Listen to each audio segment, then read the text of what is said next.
Boa noite, pessoal. Estamos aqui, ó, Rafa Espina. Rafa Espina, mestre de gelatier, nível internacional. Ó, um grande amigo nosso aqui, tem uma história excelente de vida. Eu vou comentar um pouco aqui com vocês a história, tudo mais, beleza? Então, galera, aqui quem tá falando com vocês, Robert, já sabe, depois do Queima, mais uma vez. Aqui, depois desse ato, algum tempo sem vídeo, nem nada, carnaval, como já falei várias vezes, né? Nós não somos, aqui depois do Queima, não somos propriamente, vivemos somente para mídia, não. Eu sou cozinheiro, trabalho em cozinha, estou na pauleira todo dia, na pegada, né, Rafa? Perfeito. Bom, e quando tem nosso tempo, a gente vem cá, descontrair, conhecer, tudo mais. Mas muito obrigado a todos aí que nos seguem nas redes sociais, no Instagram, no YouTube. Compartilhem, dê seu like, entendeu? Bota o sininho. Se não gostar, dá dislike, entendeu? Tudo mais. E sempre lembrando nosso patrocinador, lá, Bajorama Lopes, melhor loja de artesanatos aqui de Água de São Pedro. E da região. Gente, hoje aqui, Rafa Espina, nosso convidado de honra aqui do nosso podcast. Obrigado aí por ter vindo aí, Rafa. É um prazer, sempre um prazer. Rafa, como falei, pessoal, o Rafa é mestre de gelatier, entendeu? Fala um pouco de quem é o Rafa Espina.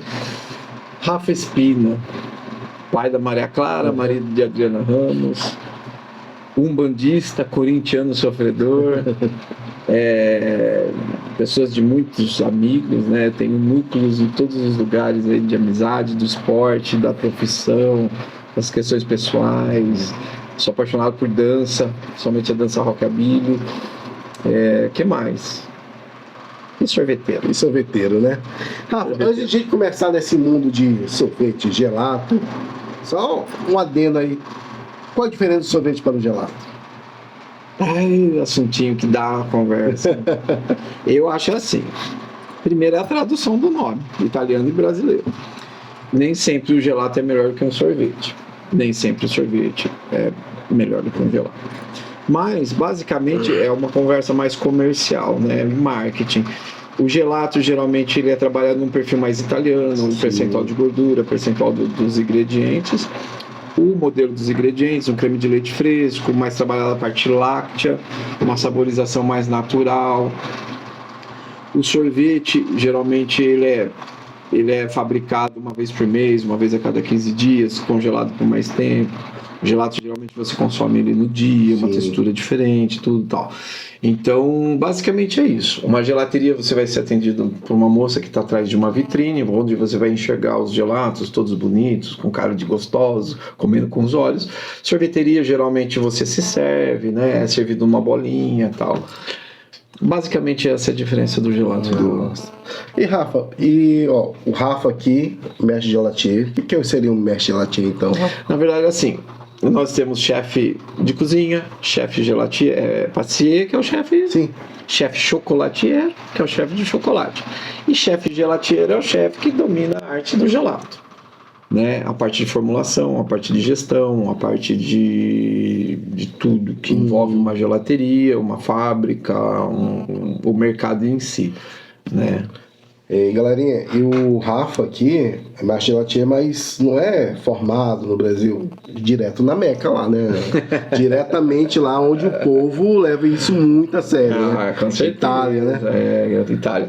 A minha ida para a Itália foi para realmente entender a verdadeira cultura, o verdadeiro conhecimento, né? Sim. No Brasil a gente não tinha escola. Hoje a gente tem bastante profissionais aí fantásticos, escolas ótimas aí e tal.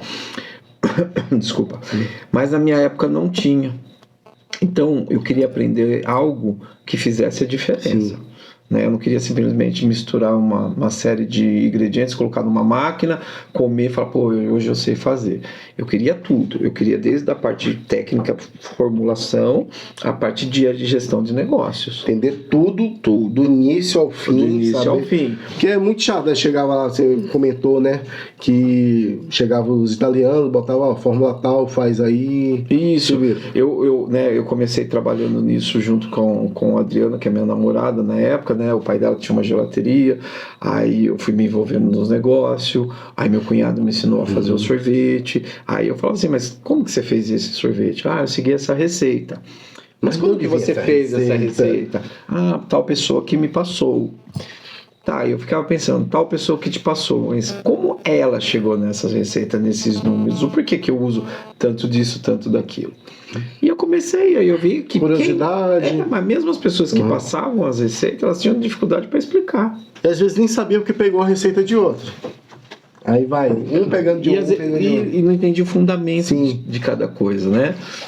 E aí, em 2000, eu comecei a conhecer algumas empresas italianas aqui no Brasil, fui me encantando pelo gelato. Aí a gente tinha uma gelateria em Vinhedo, né? A gelateria Riviera dei Fiore. Olha, as câmeras, tudo aqui no backstage, aqui tá caindo. E aí, foi aí que eu decidi ir embora pra Itália, né? Juntei dinheiro, era um sapato só para tudo, jogar bola e sair à noite, mas eu precisava juntar esse dinheiro. Eu tinha um pouco antes procurado uma faculdade de gastronomia, era cara até hoje, mas não tinha nada de especialização naquilo que eu procurava.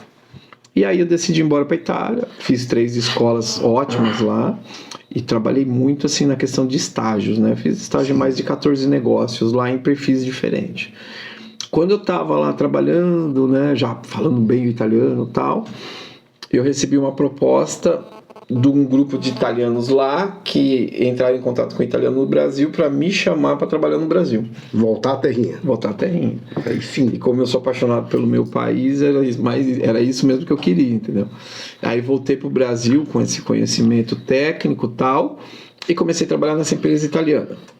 Eu tinha muito conhecimento técnico, mas eu não tinha conhecimento de área, eu não tinha experiência de rua, não tinha nada. Comecei nessa empresa italiana, trabalhava no interior de São Paulo como vendas e parte técnica. Meses depois eu fui puxado para trabalhar na capital, que era onde estavam os grandes negócios. E aí aos poucos eu assumi toda a parte técnica do Brasil e comercial eu cuidava Sudeste e Nordeste, né? Foi assim que eu terminei o meu trabalho nessa empresa. Então eu tive a chance de viajar, conhecer o Brasil inteirinho, conhecer todas as suas culturas, conhecer todos os seus ingredientes, conhecer os profissionais. O Brasil é continental, são vários países dentro de um país só. Então é uma riqueza. Então aí que eu comecei a pôr em prática toda a parte teórica que eu tinha trazido da Itália, transformado num trabalho, vendo o resultado, e aí eu comecei a me identificar como um ótimo profissional. Cultura, vamos supor, nossa, são várias culturas, como você falou, são vários países em um só, né? Porque a cultura nordestina é totalmente diferente da Nós dois somos de culturas diferentes do mesmo país. Você tem alguns costumes que eu não conhecia, eu tenho alguns costumes que você não conhecia, e nós somos do mesmo país. Exatamente. Então, assim, o que eu entendo? Que não adianta você estar dentro de uma escola, de uma faculdade e achar que é um profissional. E eu acho que você sai como um aluno, você se forma e vira aluno. Depois, quando você começa a trabalhar na rua, na realidade, aí você vai se transformar no profissional. Acreditar, né? Quanto mais tu aprende, menos você sabe. Menos você tem certeza que sabe. Quanto mais você aprende, mais você vê que tem que aprender. Exatamente. Mais coisa para aprender. Mais e mais. Então, aí foi assim. Então, o que eu fiz? Eu voltei da Itália, tinha estudado muito a questão da gelateria, né? A parte de gelatier, porque lá se você estuda gelataio, maestro gelataio e chefe gelatier. Então é sorveteiro, mestre sorveteiro e chefe sorveteiro. Sim. E aí eu já quis ir pro mais complexo, né? Então cheguei lá. Quero é a fórmula. Quero é um negócio difícil. Dá um break bad aqui. Criar os negócios lá e tal. Então eu achei que falei assim, eu vou chegar na escola, já no primeiro dia eu já vou encher a cara de gelato. E não, cara, foram 15 dias sem tocar num gelato. Primeiro dia de aula, chegou lá um dos caras que eu considero um dos melhores mestres do mundo, assim, na parte de gelateria e tal. Ele chegou, ele falou assim, eu lembro que nessa minha turma eu era o único brasileiro, tinha argentino, mexicano, coreano, italianos e americanos. Então, assim, uma mistura de culturas, línguas, nomes, assim, muito legal. E ele chegou lá com seu bigodão branco, um jalecão branco, assim, olhou para todo mundo. Aquele mestre que ainda ensinava sem fórmula de Excel, era tudo na mão, cálculo, Nossa. né? Aí ele virou e falou assim: qual o principal? Né? O curso foi feito em italiano e Sim. inglês. Né? E eu ali já estava me dando bem com o italiano. Qual o principal instrumento de um chefe gelatier? Aí eu olhava todo mundo meio tímido, eu falei, eu vou sair na frente, né? Cara desenrolado, tal. Peguei, levantei a mão. Né? Levantei, eu era o mais novo da turma lá. Levantei a mão assim, né? Aí eu assim, una espátula. E ainda quis falar italiano, né? Aí eu olhava, chefe, né? Pega a espátula, modela o sorvete e tal. Aí ele sorriu pra mim, aí do nada ele fechou a cara e falou, não! Aí eu fiquei quietinho, né? Aí ninguém mais quis falar. Aí ele enfiou a mão no bolso assim, pegou, tipo, né? Enfiou a mão no bolso e falou assim, é questo! Aí era uma calculadora. Aí eu falei, nossa senhora, agora vai trabalhar em número. Errei feio, errei rude. Nossa, passei longe. E aí, é óbvio, né, que eu entendi que o gelato, né, não só o gelato, mas o gelato em si, ele é matemática. Como que você faz uma fórmula? A gente está falando de fórmula. Então é tudo, números, né? A quantidade desse ingrediente é responsável por esse efeito. Então esse ingrediente faz isso, esse ingrediente, cada um tem as suas causas, Sim. né? E efeitos. Então como que você acerta? Calculando, chegando o mais preciso possível. Como é que é esse teu processo de criação para um gelato? Um exemplo, você chega para mim e fala assim, Rafa, vou fazer um gelato de morango? Parece simples. Uhum. Aí então eu vou chegar lá e vou falar assim, tá bom, vou pegar um morango. O que tem o morango? Qual é a composição do morango? Então o morango basicamente ele 90% é água. Então você imagina que 1 kg de morango é 900 gramas de água. E o resto é matéria seca, né? Que é sacarose, frutose. E aí, então eu vou entrar lá. Eu quero trabalhar o quê? Eu quero trabalhar 50% de morango, que eu quero um sabor de morango bem evidente. Então eu jogo 500 gramas de morango. Aí eu faço uma leitura do que tem de água e de açúcares dentro desse morango. A partir daí eu começo a trabalhar os ingredientes que eu preciso. Eu preciso ter sacarose, eu preciso ter uma destrose, uma glucose, uma maltodestrina, eu preciso ter um estabilizante, eu preciso ter água. Aí começa a alquimia. Aí começa a alquimia. Aí eu quero chegar, eu posso montar várias receitas de sorvete de morango com perfis diferentes. Eu quero mais morango, menos morango, mais ácido, menos ácido. Eu quero mais cremoso, menos cremoso. Eu quero mais gelado, menos gelado. É uma infinidade em cada produto. Ô Robert, uma coisa que eu falo pouco, cara, mas você sabe que quando na escola principal que eu estudei lá na Itália, a gente estuda bem a composição do corpo humano, né? Porque você trabalha com congelado, sabe aquele negócio que você põe na boca e já dói a testa? Sim, assim? sim. Então a gente começa a entender o cérebro, né? a gente começa a entender os efeitos disso. Então eu tenho que trabalhar a sua quantidade de água, a sua quantidade de sólidos, para eu montar um produto que seja equivalente para a hora que você for comer seja agradável, não seja gelado, porque o gelato ele não pode ser gelado, ele tem que ser agradável. O gelado é aquilo que você põe na língua e que você não vai sentir sabor de nada. Não é gelo. Não é gelo. Você não chupa um bebê de gelo. Então a Itália, principalmente naquela época, no 2000, a cultura do ensino lá é equivalente a uma faculdade aqui, né? Sim. Então você vai estudar lá, é como se você estivesse fazendo um curso de gastronomia voltado só para gelateria. E a partir disso é o que eu falei, eu estudei confeitaria, eu estudei chocolateria, eu estudei cafeteria, eu estudei bar.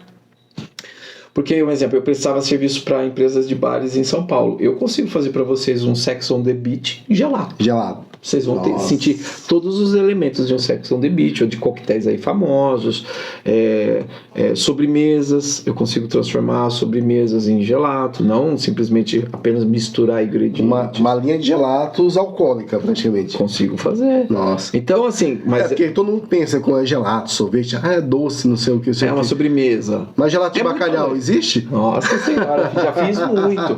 A gente fazia na época que a gente Isso aqui é o William Wonka do gelato aqui, ó. Quando a gente tinha gelateria em Vinhedo, a gente fez um trabalho para um pessoal japonês e eles nos encomendaram um gelato de bacalhau. Aí você tem que entender qual a finalidade disso, né? Eu vou usar com o que? É uma sobremesa? Não, é acompanhar um prato. Então, aí a questão da formulação. Sim. Você vai criar algo de acordo com o que o cliente precisa. Então, eu quero o gelato de bacalhau para comer como uma sobremesa. Aí eu falei, tá bom, né? Tipo assim, tem louco para tudo. Não, mas era para fazer mais um acompanhamento de pratos, assim, então, uma coisa mais inusitada. Sim, sim. Então a gente trabalhava o bacalhau, a gente tirava o sal dele à base no leite, a gente fazia todo o processo como se a gente estivesse criando um prato salgado. E aí a gente entrava com os elementos, um estabilizante, um anticongelante, para transformar aquilo num gelato com cremosidade, textura e um produto que não ia ficar duro dentro do freezer. Gelato de salmão, gelato de alho, para acompanhar saladas de folhas, né? Num buffet alemão. Então a menina, você passava lá, Gelato de salmão, gelato de alho? De alho, então você passava lá, sei lá, pegava o prato, colocava lá rúcula, um alface, sei lá. Aí chegava no final, a menina colocava uma bolinha de um gelato de salmão e uma bolinha de gelato de alho. Aí dava uma temperadinha ali, você ia comer. O gelato em si, ele é um acompanhamento do prato. Uma vez eu fiz parte de uma seleção brasileira. E essa seleção brasileira de gastronomia. Então era um chefe gelatier, um chefe de confeitaria e 3 chefes de cozinha. Então esse concurso era na Itália.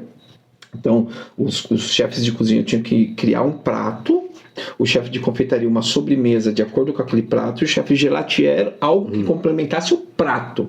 Não fora na do prato. Mesma linha. E aí vinha, né? A harmonia, né? Tinha que tudo ser harmonizado. Tudo. Então, o gelato que eu tinha que criar, ele não era para virar uma sobremesa. Ele era para virar um tempero, ele era para virar um molho, ele era para virar num formato diferente.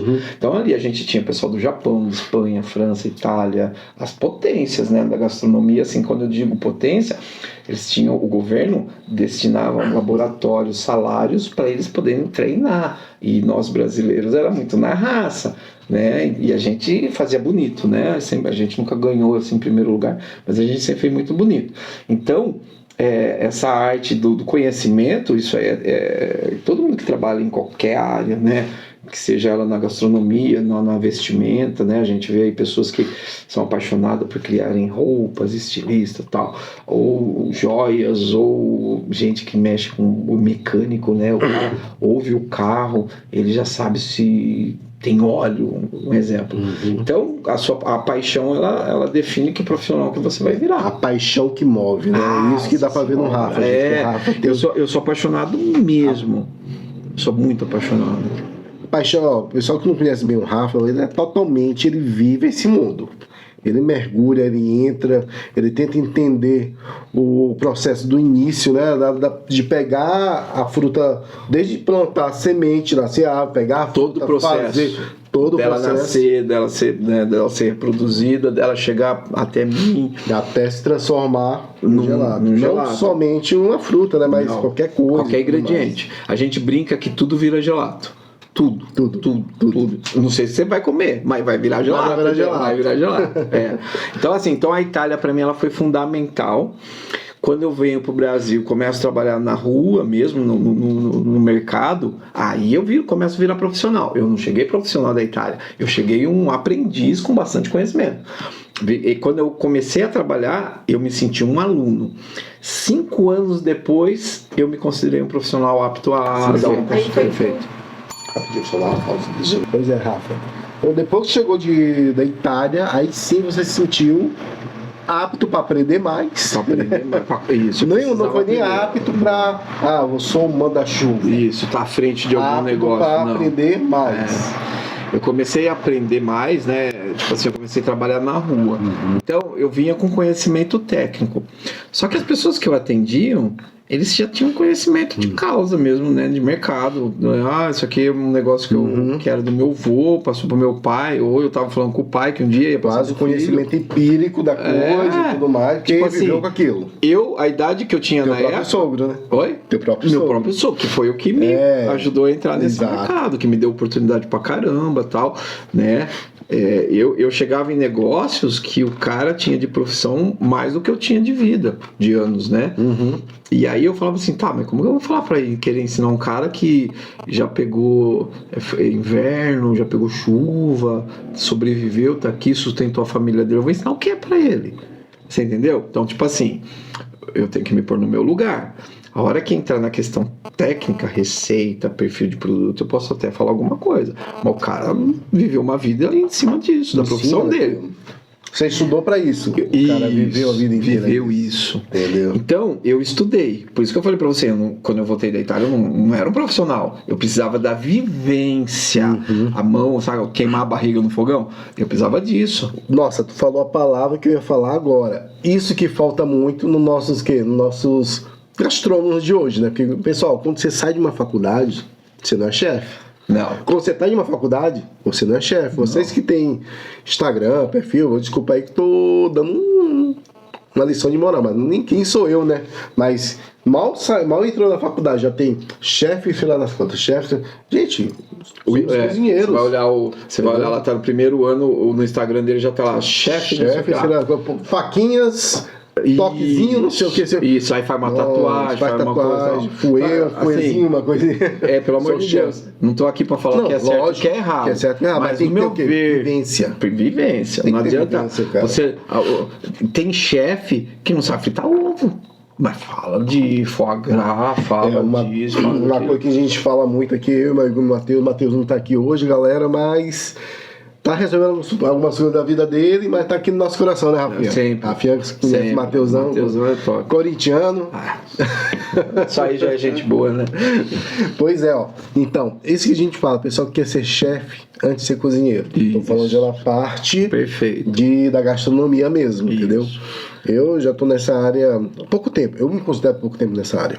Mas pouco tempo que eu tô nessa área, por ter experiências em outras áreas, sempre me rendeu não um cargo apenas de, vamos supor, cozinheiro. Não, você vai ser responsável disso, você vai ser...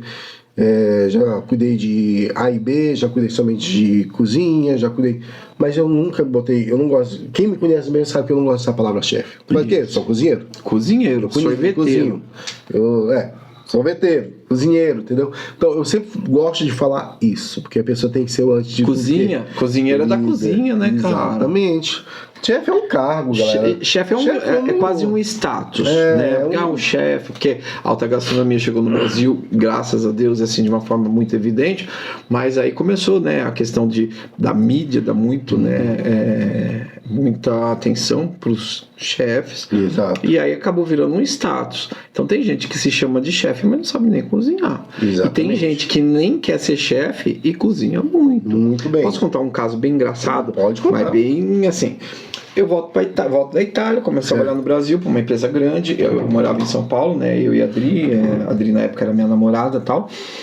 E aí eu trabalhava perto do aeroporto de Congonhas e eu passava ali no hotel... Oh, meu Deus do céu, aquele hotel que parece um navio lá. Bom, a gente já lembra. Um grande hotel, chefiado por um grande chefe francês e tal. E aí eu tava na empresa, quase saindo, aí o diretor virou e falou assim: ô Rafa, você não entrega essa pasta de pistache lá no hotel lá? Porque o comprador comeu bola e eles não pediram, só que amanhã vai fazer falta. Óbvio, meu caminho, o maior prazer e tal.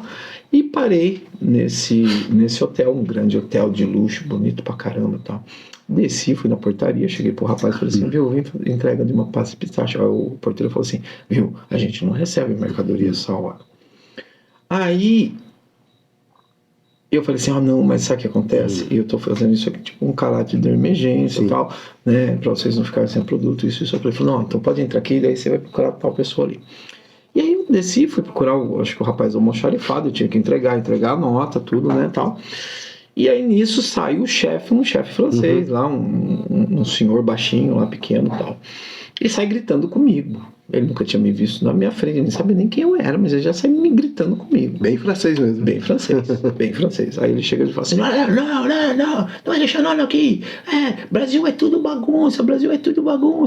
E eu sou brasileiro, cara. Então, tipo assim, eu posso falar mal do Brasil, você não, sabe? Tipo, sim, falar mal do Brasil. Tá morando aqui, ganhando dinheiro aqui? O Brasil é tudo bagunça. Então por que veio? Mas beleza.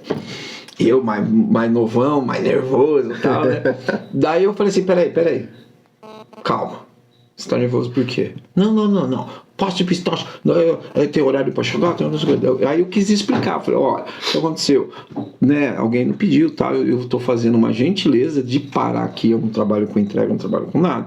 Não. E ele não deixava eu falar. E nisso começou a sair o pessoal da cozinha, começou a sair todo mundo ali que trabalhava na cozinha do hotel. Ah, cara, eu fiquei bravo com o cara. Eu falei assim, para. Na França você não servia pra ser padeiro, você não servia pra porra nenhuma. Desculpa a palavrão. Você não servia para isso. Aí você vem pro Brasil, onde nós brasileiros aqui recebem você super bem, você se sente superior.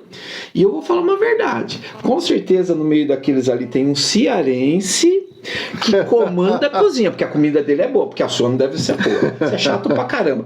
Não quer, aí eu levo de volta e lavo minhas mãos. E o povo da cozinha, eu olhava pra eles, só faltava eles fazer assim, Isso! Porque eu acho que eles subiam aquela pressão, sabe? Então, tipo assim, quem é o cara pra chegar e falar o que eu faço, o que eu não faço? Tô ali fazendo uma gentileza. Então, onde que eu tô querendo chegar? Sim. Existe uma coisa muito grande que envolve a questão do status, que é o ego. Então a pessoa ela põe o ego na frente, ela põe, sabe, eu estudei, eu tive a chance de estudar. O cara que fez uma faculdade de gastronomia, ele tem que ser o mais humilde da cozinha, porque ele teve oportunidade, e muitos ali não tiveram.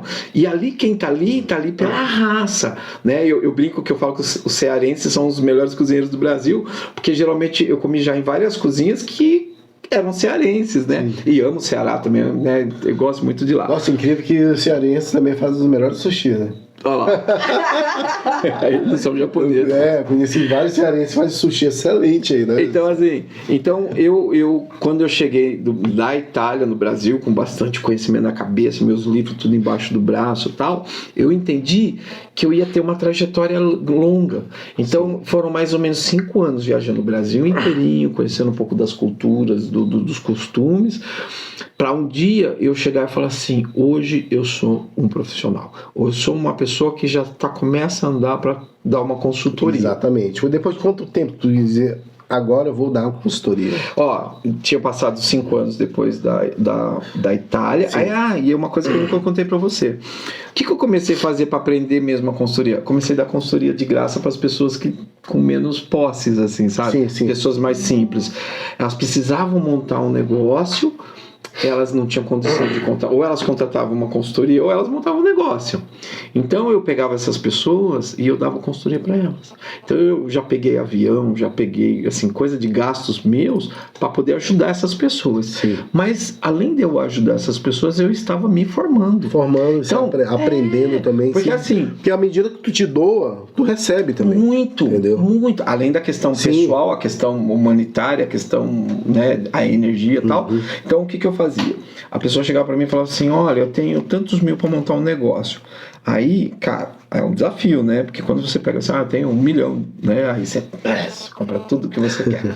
Então, eu tinha que otimizar aquele pequeno investimento e fazer o negócio dar certo. Então, o que eu não podia fazer? Errar.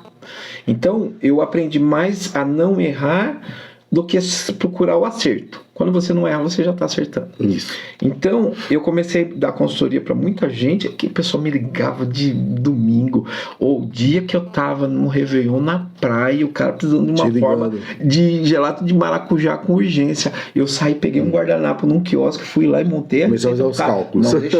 Não deixei na mão. Mas isso tudo foi eu, né, que eu enxergava que isso eu estava criando na minha trajetória uma formação. Quando foi 2007, eu falei, agora eu vou dar consultoria. E aí eu dei pequenas consultorias, aí veio uma consultoria grande. Um chefe francês, com um grupo de investidores.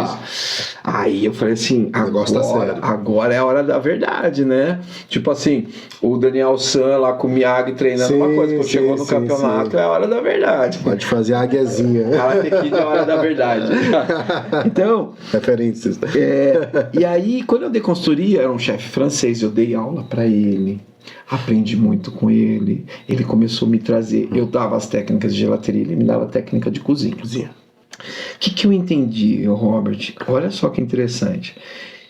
Eu tinha tudo para ficar no mundo da gelateria e trabalhar no mundo da gelateria. E eu falei, não, nem a pau, eu vou sair disso, né? Eu vou pensar fora da casinha. Então eu queria cozinha, queria confeitaria, queria panificação, queria chocolateria, queria bar, queria café. Qualquer coisa que tivesse dentro de um restaurante, qualquer área, qualquer coisa na alta gastronomia, eu tinha que estar inteirado.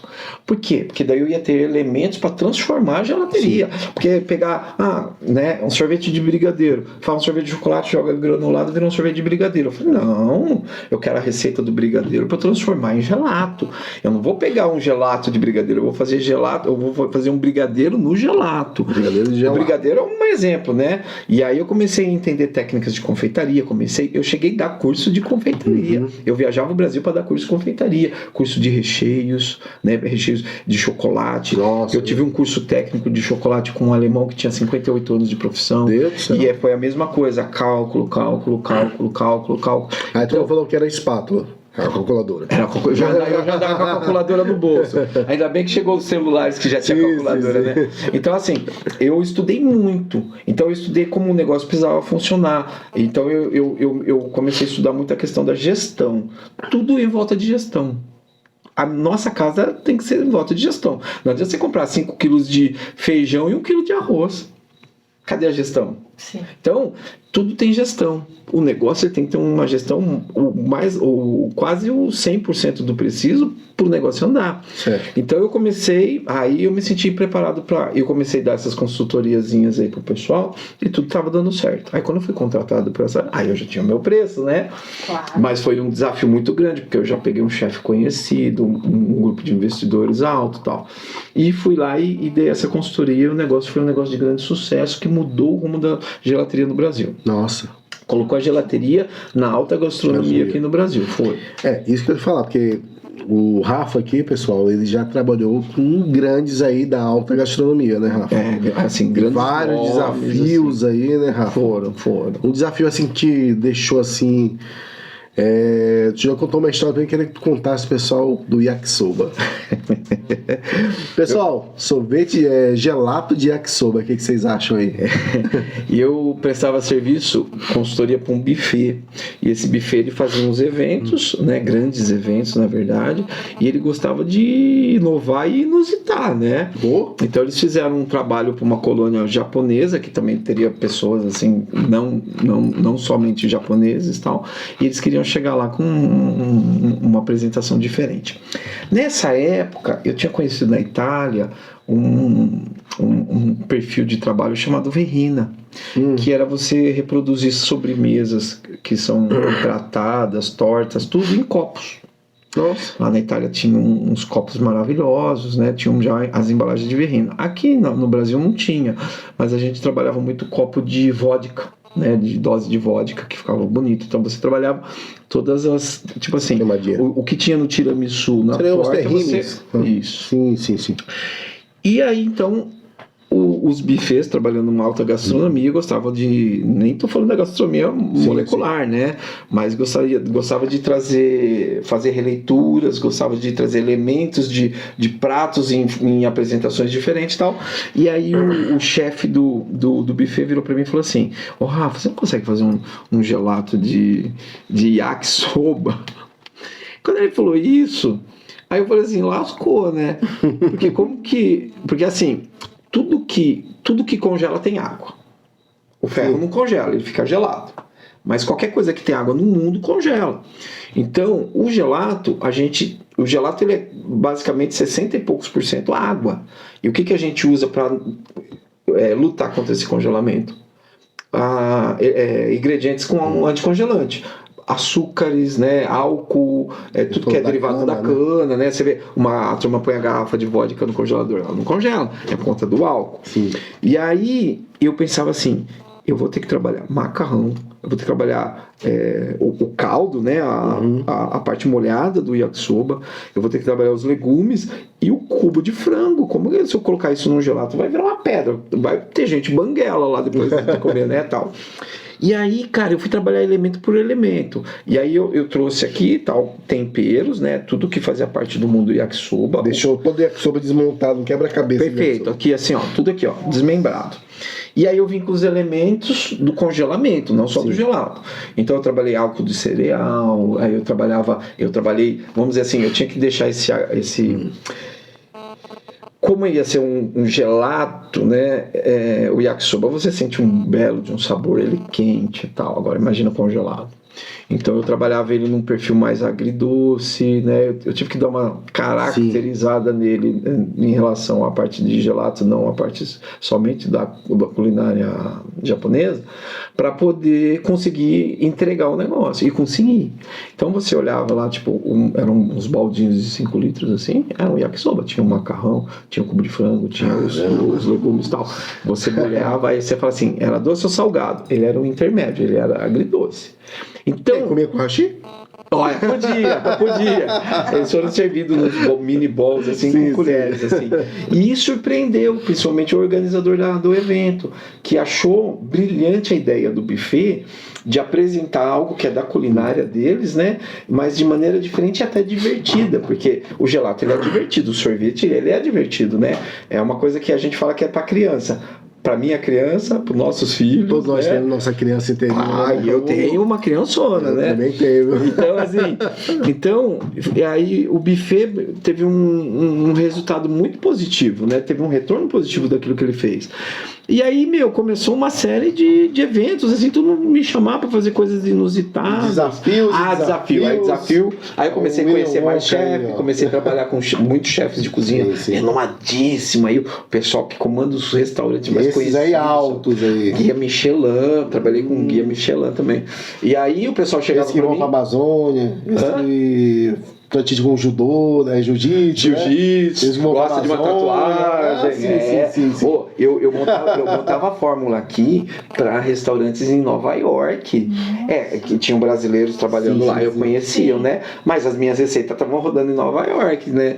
Aí eu falei, nossa, que legal. E aí aí o Rafael, eu saí do mundo da gelateria, eu fiquei no mundo da gastronomia. Eu era um representante do gelato dentro da alta gastronomia. Então, como eram poucos no Brasil, então o Rafael acabava sendo chamado para todo tipo de trabalho. Então eu acabei ficando um pouco conhecido assim. Então eu circulava nesse meio, né? Nas feiras, eventos, tal. Então eu comecei a circular. Aí começou os chefes brincando de uma maneira muito construtiva os desafios, né? Sim. Que cada chefe às vezes fala assim, vamos ver se é bom, cria um gelato tal. Vou pegar esse sorveteiro hoje. Hoje que eu desmascaro ele. E aí vinha, né? Vários desafios. Agora, Mr. M, como vai sair dessa? Perfeito. Como vai sair dessa? E aí é aquela história, né? Na simplicidade, mas usando um pouco o que a gente tinha aprendido tal, e a paixão, a gente conseguiu obter resultado. E aí as brincadeiras foram me deixando numa classificação assim ótima, né? Tipo assim, o Rafael 5 estrelas, né? O cara sabe fazer um gelato de flocos ou um yakisoba congelado e tal. E aí eu comecei a traçar toda a minha trajetória profissional. Sim. Pois é, meu amigo Rafa. Pessoal, quem não conhece ainda os produtos do Rafa, ele tem uma fábrica aqui em Água de São Pedro que produz eu falo isso com toda a sinceridade do mundo, não é porque o Rafa tá aqui que eu falo quando o Rafa não tá. Quem me conhece já ouviu falar isso. Melhor açaí de todos. Meu amigo, obrigado. Eu sou lá de cima. Eu sempre quando via o açaí, pessoal, minha filha pegava o açaí. Papai, o açaí cheio de granola. Tinha tudo menos açaí. Menos açaí. Eu provava, sentia um gosto somente de guaraná. Isso. Gente, isso não é açaí, pelo amor de Deus. Açaí é sorvete. Isso é sorvete que nem lembra açaí. Aí uma vez o Rafa, antes de conhecer o Rafa, ele chegou lá, tal, no restaurante, se apresentou. Não, faça um açaí. Tá. Nossa, sorvete de açaí não é. Mais um, né? Mais um aí, ó. Não curto isso não. Beleza, aí o Zico. Prova aí do Rafa. Eu não gosto, Zico. Não, prova aí. Olha que eu botei na boca, cara. Aquele filmezinho no Ratatouille, aquele cara indo lá, voltando lá, aquela viagem lá. Uma viagem. Meu pai do céu, isso aqui é minha Jussara. Tudo Maranhão, essa é minha Jussara. Cara, Deus do céu. É uma coisa de... Aí o Rafa, conversando com o Rafa, o que faz esse sabor? O que bota? Né, Rafa? O que tu falou?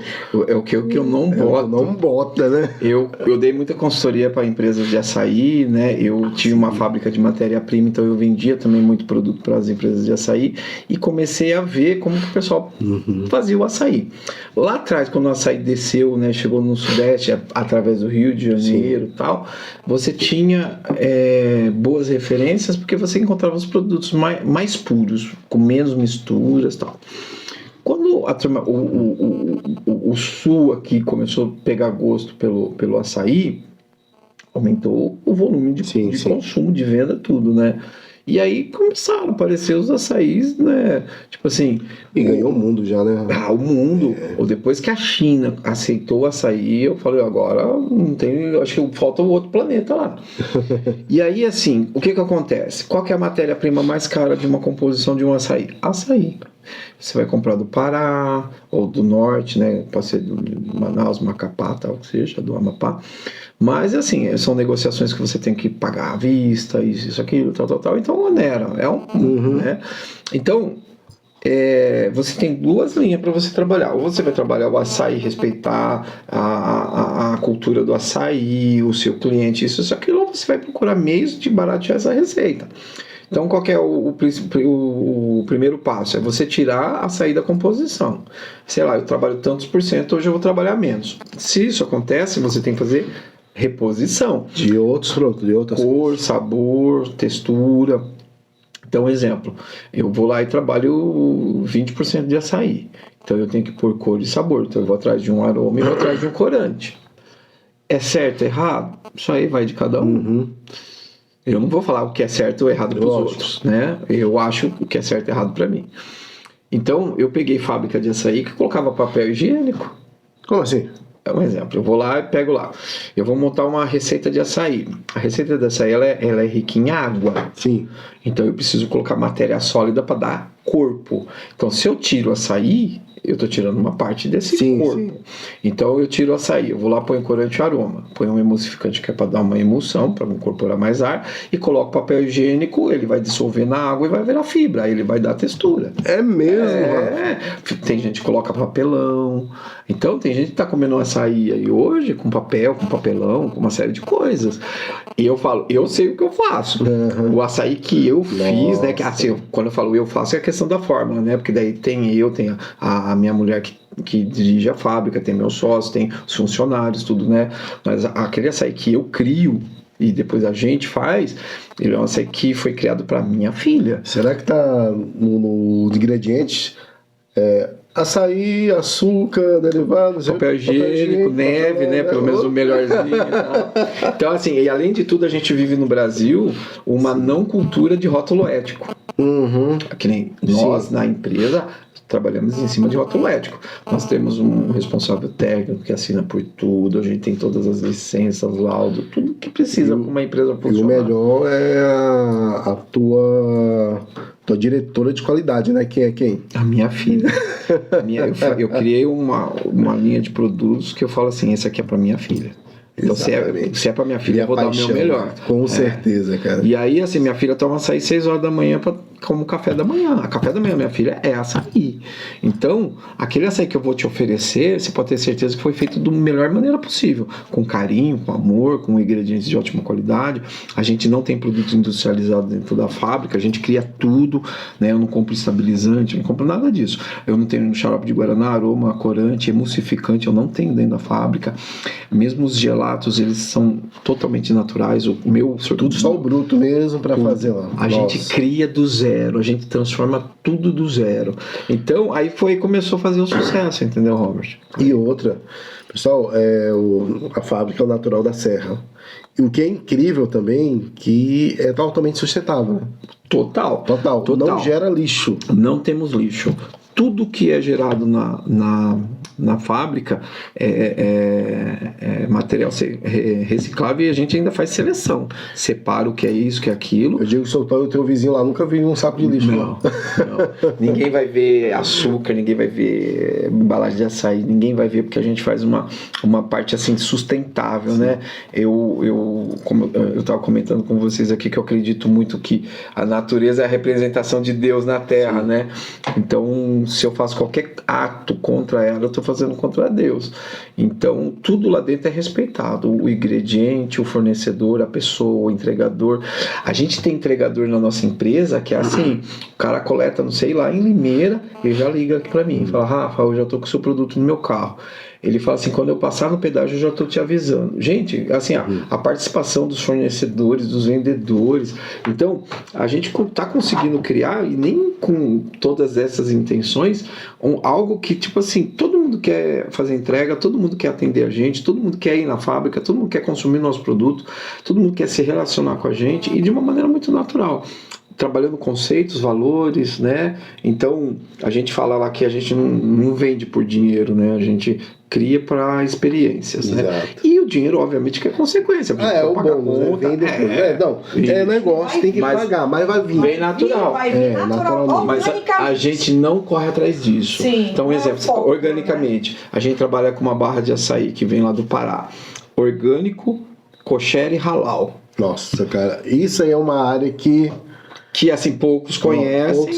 E é o de extremo controle de qualidade. Exatamente. Aí a gente trabalha. Kosher e halal tem que ter uma lupa em cima e ver. Perfeito. Eles não consomem qualquer coisa. Açúcar demerara orgânico. Gente, tem gente que não sabe o que vocês estão falando. Eu, por exemplo. O que é kosher e halal? O kosher é da judaica. Isso, comunidade judaica. E o halal é da comunidade árabe, né? São comidas próprias, certificadas por eles mesmos, para ser consumido. A qualidade por eles. Isso. Nossa. Na parte judaica tem um rabino ou vários, né, que vão lá na fábrica, fazem uma vistoria, testam. Tem sempre um deles lá que fica lá como um supervisor. Do halal um pouco mais brando, mas também tem esse controle. Então, quando você compra algo que tem um selo kosher, um selo halal, você pode ter certeza que ele passa por um extremo controle de qualidade. E além de tudo tem um selo orgânico também. Então a gente sabe que o produto que a gente trabalha tem procedência, tem laudo, tem tudo, é documentado, é uma empresa grande e tal. Então isso nos dá conforto.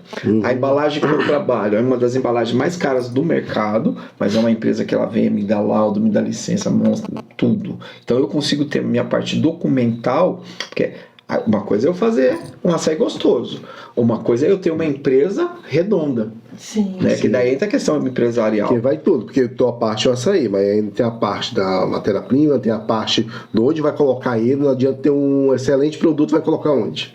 Então, assim, tudo que é congelado. Tudo de excelência, né? Tudo que é congelado é acondicionado de maneira correta, segura. O que é seco é organizado e armazenado de maneira correta e segura.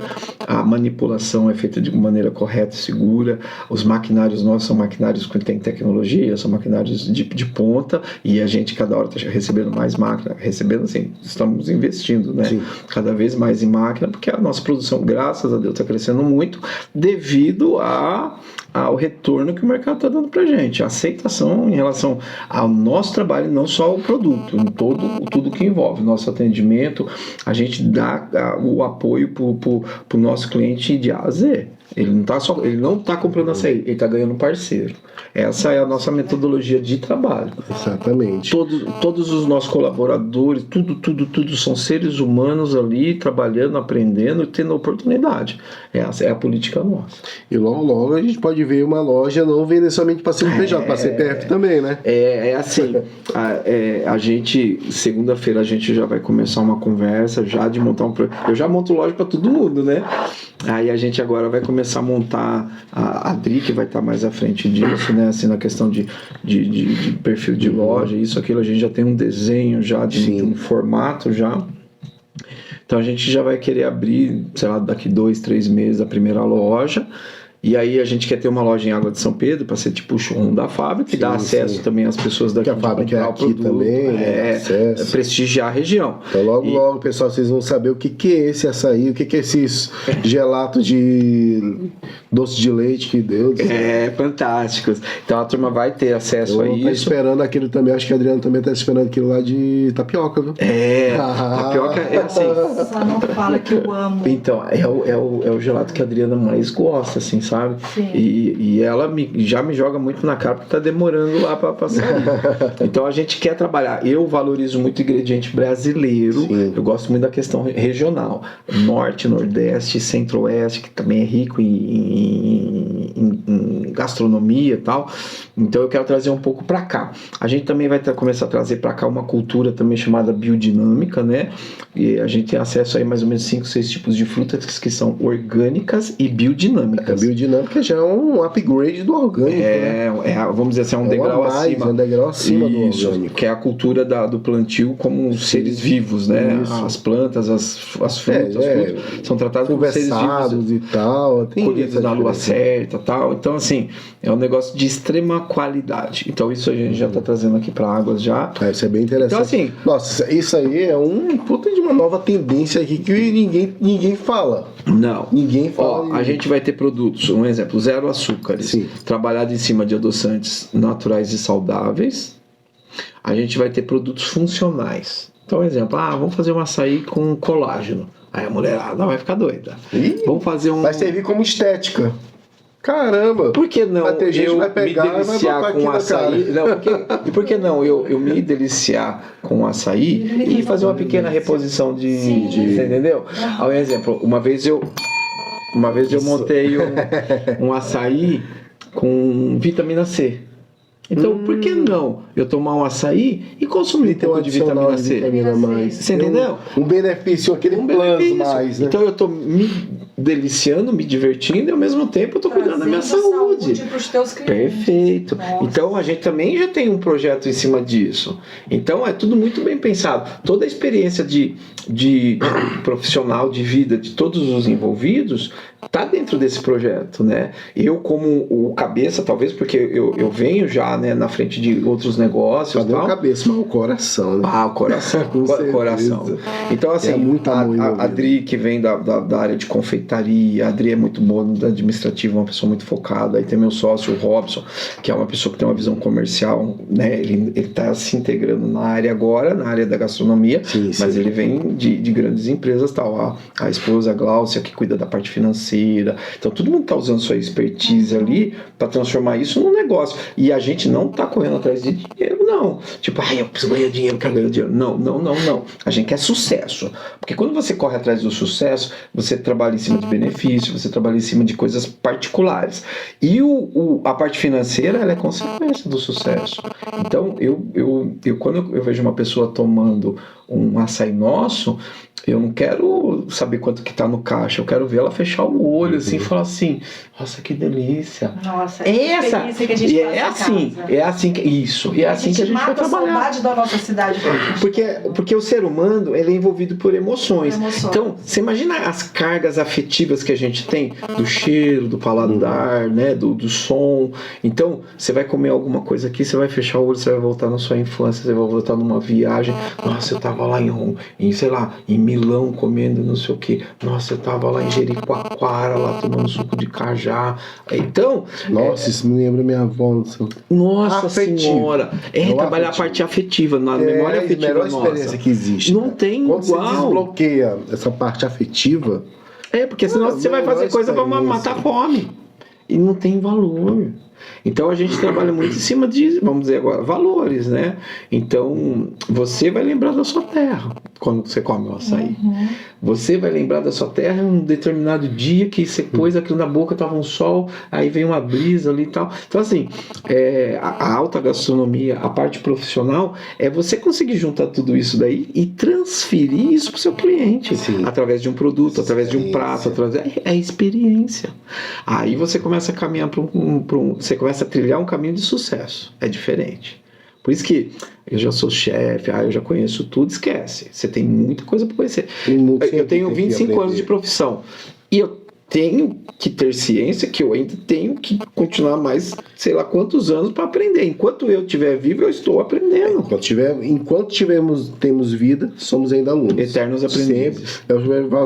Todo mundo é doutor em algo. Isso. Todo mundo tem algo para te passar, algo para te ensinar, entendeu? Todo mundo tem. Então essa parte profissional, pessoal, emocional, tudo, ela tá todo mundo envolvido no mundo dos negócios. No meu caso, né, no mundo do congelado doce, né, que seja gelato, açaí, sei lá, eu sou apaixonado por frutas, né, em transformar fruta em polpas de frutas, então assim, eu gosto muito desse mundo congelado. Então eu usei toda essa paixão que nasceu em mim, mas toda a parte técnica, que é a parte teórica, a parte, né, como fala assim, do aprendizado, e mais a experiência de rua, que isso daí é rico. Isso é uma coisa que eu obtive e ninguém vai tirar de mim. E uma coisa que tu falou que eu achei legal, Rafa, que é interessante tu ressaltar aqui, é que tu falaste que quando tu tá criando, tu tá fazendo sorvete na tua fábrica, tem música, tem né? música, tem música. Trazer essa emoção, essa energia positiva para essa energia tem bacana. energia, né? Quem trabalha comigo em qualquer lugar, empresa, isso, aquilo, sabe que eu gosto desse negócio, eu gosto da pessoa, eu gosto de saber o que é além daquilo que está na minha frente, né? Tipo, o profissional que está na minha frente. Quero saber o time que ela torce, tal. Então, eu acredito muito na questão da vibração. A gente vibra energia positiva, a gente vibra energia negativa. Quando a gente vibra energia positiva, os problemas eles aparecem, só que eles são menores. Por quê? Porque quando você está vibrando no positivo, a solução está sendo procurada. Quando você está vibrando no negativo, o problema está desse tamanho. Então, como que dentro do meu ambiente de trabalho eu posso criar elementos para trabalhar essa questão da vibração positiva? Então, a nossa área de produção é uma área isolada, fechada e tal. E ali tem caixa de som, então, sei lá, o ritmo depende do dia que a gente tá, mas vão tocar músicas com mensagens positivas, né? Coisas boas. Que sejam internacionais, que sejam coisas boas. Aquela música que você vai lembrar da infância, aquela música que você vai pensar na pessoa que você gostava, aquela música, não importa, vai ser coisas positivas. Então ali você está manipulando uma máquina, você está manipulando um ingrediente, é uma pesagem, é a produção final, vai guardar na câmara fria, vai pro freezer, sei lá. Tudo ali é feito de maneira feliz. Todo mundo, gente, né? Você chegou com uma energia, às vezes você chegou triste, aconteceu alguma coisa na sua casa, na sua vida e tal. Quando você entra ali, você é acolhido. Você vai ter aquele problema para resolver, só que você vai estar fortalecido. Porque eu acredito que o trabalho é a extensão da nossa casa. Com certeza. A gente passa mais tempo no trabalho que na nossa casa hoje, né? E como que você cria um ambiente, então? E essa tua cabeça aí, nossa, certinho, porque o maior bem que um profissional, que um empresário pode ter, são os funcionários, cara. Eu ia falar isso. O maior bem que a gente tem dentro de uma fábrica, de um negócio, é o material humano. Isso. Agora, a gente tem que saber enxergar isso também. Porque senão a gente vai falar assim, nossa, como tá ruim a mão de obra. Eu ouço isso no Brasil inteiro. Nossa. Você entendeu? E às vezes a gente tem uma mão de obra tão boa, mas a gente não soube enxergar. É óbvio que tem casos que não são, tem casos que são. Tem gente que às vezes está precisando de muita oportunidade, a gente não percebe. Então por isso que eu falo que hoje é mais fácil você ter uma pessoa boa dentro da sua empresa e moldá-la profissionalmente do que às vezes um bom profissional e você não molda uma parte pessoal. Ô Rafa, né? Isso daí também eu vejo, hoje é escasso o quê?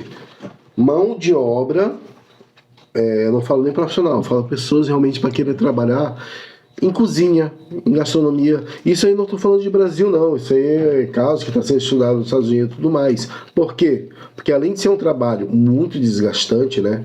Nós profissionais de cozinha, nós profissionais na região alimentícia, a gente passa o quê? 10 horas no mínimo durante um restaurante. Isso. No mínimo. Dia de evento, 6 dias da semana, 6 dias, uma escala 6/1, quando às vezes, gente, vai ter feriadão, não vai ter folga hoje. Trabalha Natal, trabalha no Novo.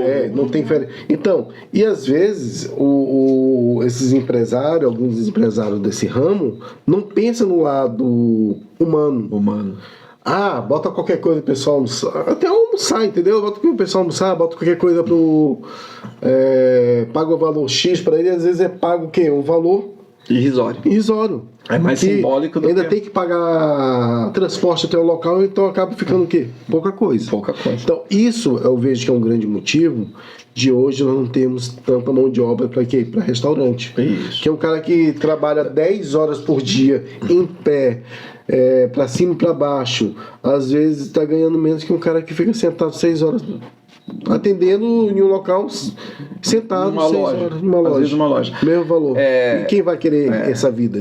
não gera atrativo, né? Não Mas gera é atrativo. bem o perfil brasileiro do empreendedor, né? Que quer sugar ao máximo aquele profissional, mas não pensa na parte humana. e Tipo assim, às vezes a visão do empreendedor é que ele quer ser rico. Resultado. Ele quer ser rico, Sim. não importa os meios, né? Sim. E a gente brinca muito assim, ó, vamos trabalhar bacaninha mesmo, bem focado, para ano que vem meu patrão ter um carro novo. Então, eu assim, ó, se eu abrir aqui para vocês uma conversa, a gente vai ficar aqui a noite inteira. Então, assim, um exemplo. Eu acredito muito na questão da confiança e da divisão. Então, um exemplo, onde que eu quero chegar? Sei lá. Eu vou trabalhar, eu tenho a fábrica de açaí, né? Trabalha eu, minha esposa, o meu sócio, a esposa dele e os colaboradores, tá? Aí eu fico pensando, tipo assim, o que seria bom para todo mundo? Então, um exemplo, amanhã a gente vai montar uma loja.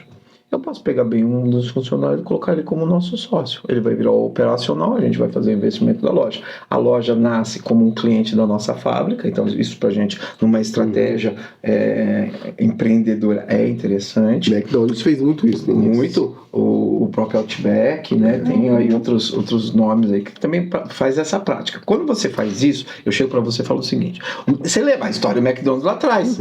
A gente dá oportunidade. Então, um exemplo, eu chego para você e falo assim: Robert, você é uma pessoa minha de confiança, isso aqui eu vou dar uma oportunidade. A gente vai montar essa loja aqui, você não vai investir nada, você vai ter 50%. Então você já é dono. Você não é meu funcionário, você já é meu sócio. O operacional é você. Eu entrego a loja montada, você vai cuidar disso aqui, sozinho. A parte administrativa e operacional. Você é dono, você tem participação e você tem o seu salário porque você é operacional também. Você, a partir do momento que você entrou nessa loja, ela é o negócio da sua vida. É um negócio de onde você vai tirar o sustento. Você já muda a sua condição. Você não é mais um funcionário. É não ter... tem que ter visão de dono. Não. Não, você é o dono. Você é o dono. Entendeu? Aí eu viro as costas e volto para a fábrica.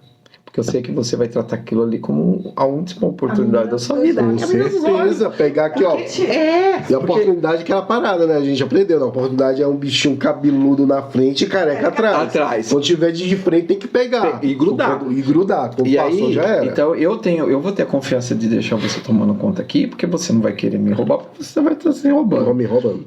Aí você vai entender o seguinte: uma loja vai me dar isso, imagina se eu conseguir ir para uma segunda loja. Aí a gente entende que você é uma pessoa capacitada e que tem boa vontade. Vamos montar uma segunda loja? Vamos. Montar uma segunda loja, vai sua esposa tomar conta lá. Aí vai ter uma funcionária, vai funcionar uma empresa normal. Só que aí você está tendo uma oportunidade, entendeu? Agora, a oportunidade, ela vem para quem merece também, né? A gente tem que fazer por onde, né? Então, mas eu penso assim, eu acho que toda empresa, por mais simples que seja, ela tinha que ter um plano de carreira. Ela tem que mostrar para você até onde você pode plano chegar. De negócio, tudo. Perfeito, porque assim, ela pode ser... Um exemplo, eu, uma vez, numa briga com meu pai, eu trabalhei sempre com meu pai e tal, numa briga com meu pai, eu fui lá e comprei um carrinho de pipoca. Chamei meu melhor amigo para ser meu sócio, mandei um carrinho de pipoca numa funilaria, dei um talento no carrinho de pipoca, uma imagem de carro antigo, um negócio para colocar, um gravador para colocar som, e suporte para pendurar doce. Então você chegava na igreja onde eu comprei o ponto e comprei o carrinho.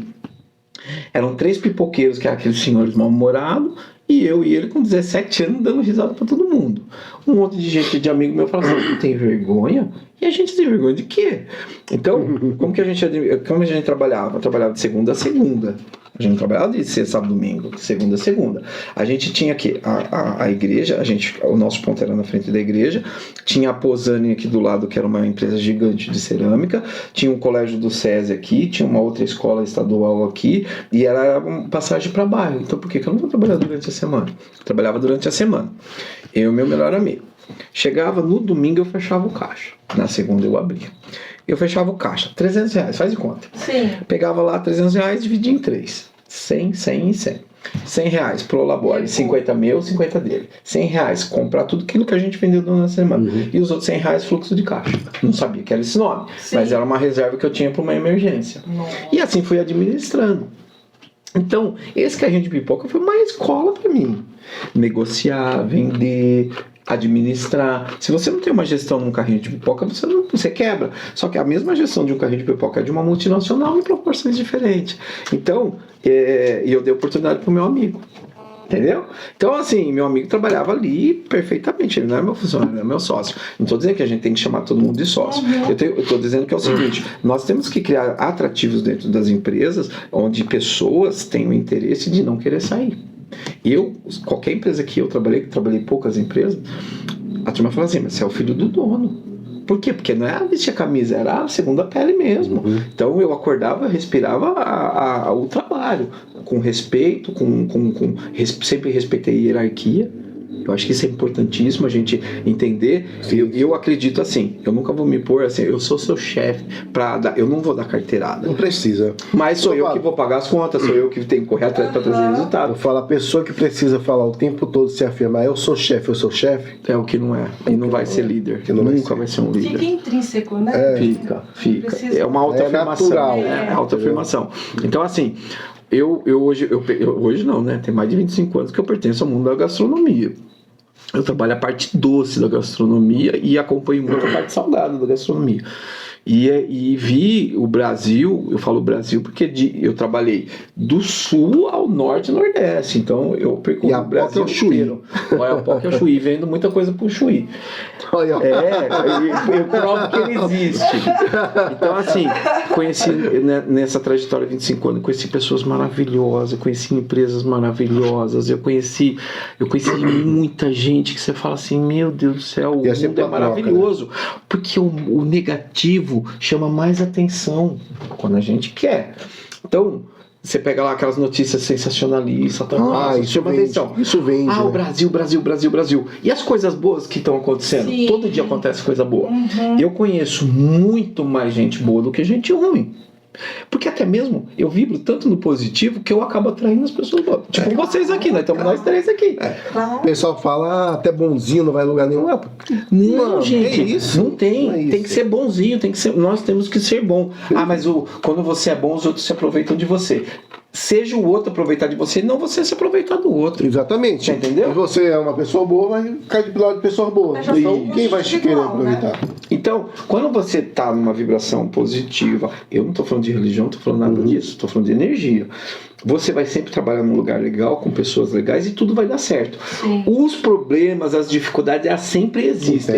Mas existe pra gente passar e seguir forte nisso. Então, a minha trajetória foi muito baseada nisso. O meu casamento foi baseado nisso. Tudo foi baseado nisso. Energia positiva e força de seguir em frente. Nossa, pessoal, isso aqui é uma lição, né? Isso é uma lição.